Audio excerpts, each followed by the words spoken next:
and welcome back in to Against the Suits, the gambling arm, here on the Hard Count on the On3 YouTube channel. As always, presented by BetMGM.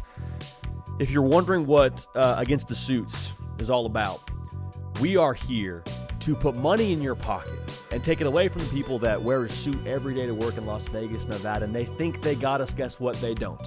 26-16 on the year. I'm not good with numbers. Took financial accounting twice. But that's 62%. That's making money for all of us here. So as always, 5 picks, 1 at your own risk, 6 picks every single week. We are swinging a hot bat. We have gone 4-2 every single week the last 4 weeks. Fade or follow, it's your prerogative. Make sure you're subscribed as well. Just go ahead and get locked in here and follow on the socials, Instagram, Twitter, at JD PicKell. All these picks are over on my social platforms, Instagram and Twitter.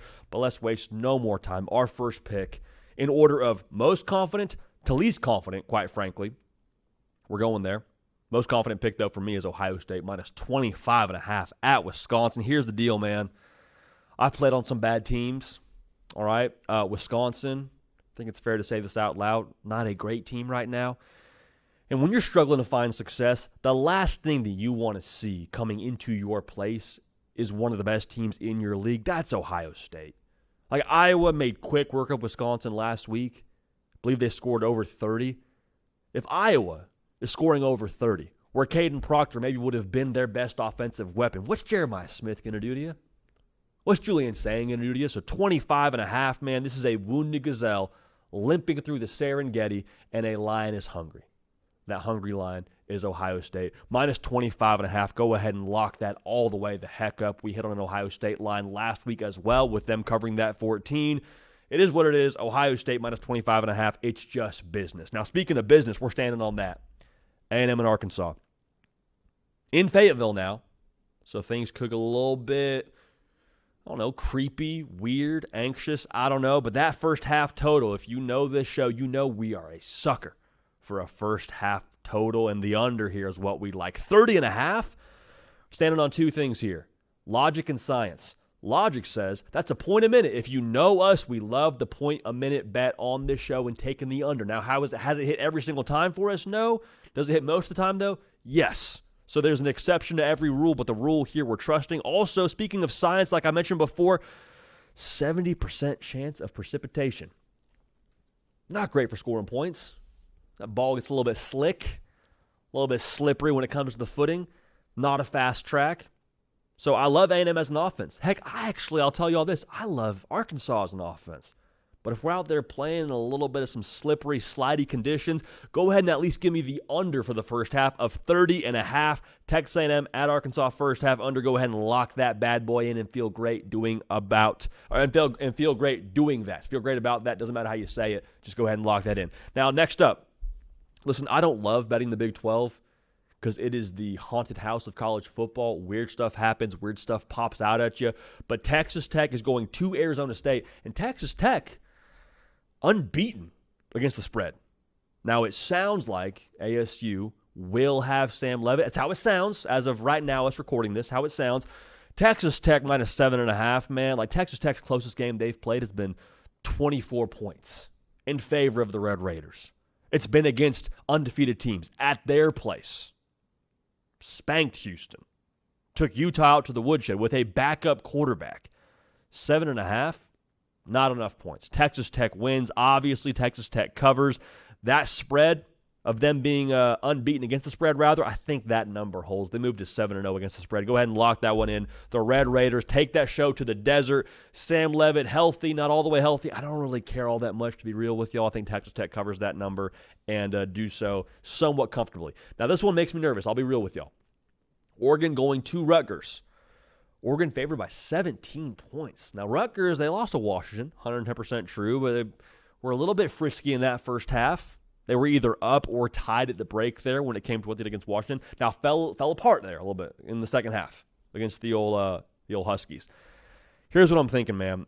I think Dan Lanning operates with an internal mindset. He's not worried about the externals. He's not worried about what's being said at press conferences or what his team did last week. But if you give him some external juice, if you're Mike Gundy going to talk a little bit of trash at the press conference going into the game against Oregon, if you're Oklahoma State, he's going to make sure that you feel Oregon when you play them on Saturday. Oregon, they lost last week. Picking up the pieces. Got something to say about the Ducks. Is everybody with a microphone? I think Oregon covers that 17. I think we see revenge Dan Lanning in this spot. Oregon, we've been burned once, taking y'all to cover against Northwestern. We're going back to the well. Don't burn us a second time. The Ducks cover 17 on the road in Piscataway, New Jersey, and they beat Rutgers by more than 17 points. All right, now another under for you in the first half is Michigan versus Washington, 24.5 points. Listen, Washington, getting up a little bit early on your time to play this game. It's a noon Eastern kick. It's 10 a.m., though, for the visiting Huskies. Now, I don't doubt that Washington at some point in time will score in some respect, but Michigan's offense has been a little bit of an uphill battle. I don't know the status of Justice Haynes at the time of us recording this. However you slice it, 24.5, that's 4 touchdowns. I don't know if I see that happening here, folks. I don't see that happening here. So the under in the first half is 24.5 points. We'll take the under. Washington may get theirs, but even if Washington gets theirs against that Michigan defense, which would surprise me, I don't know if Michigan is going to add too many more points to that pot and get the over. So we'll take the under the first half and feel good about doing that. Those are the 5 picks. Here's the extra work. You hit squat day, hit the little legs action. We love that for you, but we hit biceps on the back end of every single pick show for us here. So the at your own risk is the game happening in our backyard. 11 a.m. local time. LSU rolling into town. Now, I picked preseason LSU to be my national champion. Don't feel as good about that as we sit here in the month of October at the halfway point of the college football season. But you know what, man? We go down with the ship on this show. We stick to our guns. Vandy, 2.5-point favorite at the crib. Keep your points. LSU moneyline plus 110. Go ahead and lock that one in. A little bit risky. That's fine. It's the at-your-own-risk play. Go ahead and get that one dialed in if you're riding with us. And if not, more power to you. But that's how we're getting it. That's how we're getting after it this week on the show with our picks. So the 5 we got for you: Ohio State covering against Wisconsin, A&M and Arkansas first half under. Texas Tech stays unbeaten against the spread, and they cover the number against Arizona State. Oregon covers on the road at Rutgers. First half under in Michigan, Washington, and they're at your own risk. We'll take the Tigers money line. It's risky, but safe games, safe prizes. Cato, what are we thinking of this card, man? Where are you at on this one? There's a lot. I feel very uneasy about this card, quite frankly. It looks a little bit too clean for my liking when it comes to picking the spreads. But where are you at on this one, man? I want to surrender the floor to you. What are you fading? What are you following? First of all, just got to give you your flowers. I looked up the definition of consistent. It is marked by harmony, regularity, or steady continuity, free from variation or contradiction. And that is the epitome of 4 straight weeks of 4-2. So have to give you your shout out there. Appreciate that. Because of your consistency, I don't feel comfortable fading you right now, man. So I have a couple stayaways. But no fades. Okay. No fades. I love that. Okay. Fades. Let's go. Ohio State, 25.5 at Wisconsin. I'm following that blindly. Wisconsin's terrible. 4 straight losses. They last lost 37-0 to an Iowa team that if they're scoring 0 against Iowa, they're scoring maybe negative points against Ohio State. Maybe Ohio State's defense gets some scores on the board. In those 4 straight losses for Wisconsin that we've seen, average is 6 points. They're not going to hold up their end of the bargain. Julian Sainz just going to keep progressing with this offense. I would take that in a heartbeat. That being at the top of your confidence feels pretty good. Also following the A&M and Arkansas first half under 30.5. A&M has been unconscious on third down this year. Their 3 SEC games. Opponents are 2 for 33 on third down. I don't think Arkansas is going to move the ball very well. I don't think they're going to score very well. And this is A&M's first road game in a while, so maybe we see a slow start. You mentioned the conditions in that game. Love that under. Texas Tech, BYU, 7.5. Not BYU, ASU. Yeah, you're locked, though. You're dialed in either way. I'm staying away from that one. The Big 12 of it all is the reason I'm staying away. Yeah. Arizona State got blown out without Sam Levitt, so it's like, is he worth like 30, 40 points? I don't know how important he is or isn't to this unstoppable force that looks like Texas Tech right now. I like it. I don't love it. So that's why I can't fade it. I'm just going to stay away from it because it's the Big 12. Fair. Things will get weird, and we're waiting for things to get weird with Texas Tech. They haven't yet. Could it be this spot on the road against the defending conference champs? very inspired bunch who will be looking to bounce back for sure after that Utah loss. I don't know. It's a stay away, but I could definitely taking Texas Tech to cover is not ever a bad bet, I think, right now, unless it gets really outrageous. And I don't know how many more times this season you're going to get that at a single-digit number. So I like it, don't love it. I'm going to stay away from it. I want to stay away from Oregon so bad after they did us just absolutely dirty against Northwestern, but I don't think this offense has looked as good the last 2 weeks as they've wanted to, and I think they were going to try to make a statement against Rutgers, so I'm following you here with that minus 17. I think they do it, and if they hurt us twice, then fool me one time, shame on me, fool me twice, we'll see. I don't know. Dan Lanning, please don't put your backups in this game in the fourth quarter if you're up big on Rutgers. That's all I'll ask. Shift it into up gear right Come on, there, like a high power. Coming off the last 2 games, I think they will do that. So hopefully they do that over there. Washington, Michigan, first half, we have that 24.5 points. I'm also following that as well. I love that. Washington's very much a second half team. Last 3 Big Ten games, the only Big Ten games they've played, 10 points in the first half, 0 points in the first half, 3 points in the first half. I don't think Michigan's some rah-rah, high-scoring, high-flying offense as well. I think Bryce Underwood still looked a little young in that last game against USC. I think it'll take them a second to get going. But the main reason I like this one is because both of these teams are top 5 in the Big Ten in rushing. Clock, tick, tick, tick, tick, tick, tick, tick. I think the first half, the clock will work in your favor. I think both of these teams not being a first-half team necessarily offensively will work in your favor. I like that one too. Finally, LSU versus Vanderbilt. Again, another stay away from me. I don't think Garrett Nussmeier is healthy. I've said that on this show several times. I think his health will eventually catch up to him as far as the limitations of this offense. I don't know if it's this week against Vanderbilt. I like Vanderbilt in this spot, but I don't know if Vanderbilt's going to be necessarily the team that maybe slows LSU down as far as what I think their offensive limitations are. I could see it going both ways. I could see it finally just tuckering out for this LSU offense that's kind of not lived up to those expectations. And I could see Vanderbilt doing their thing, holding the ball, scoring when they need to, taking their shots when they need to, and just pounding the rock.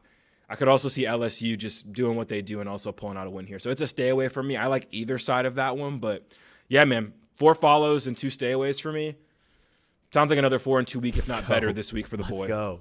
Let's go. Well, I will say this. Doesn't the LSU-Vandy game feel a touch square?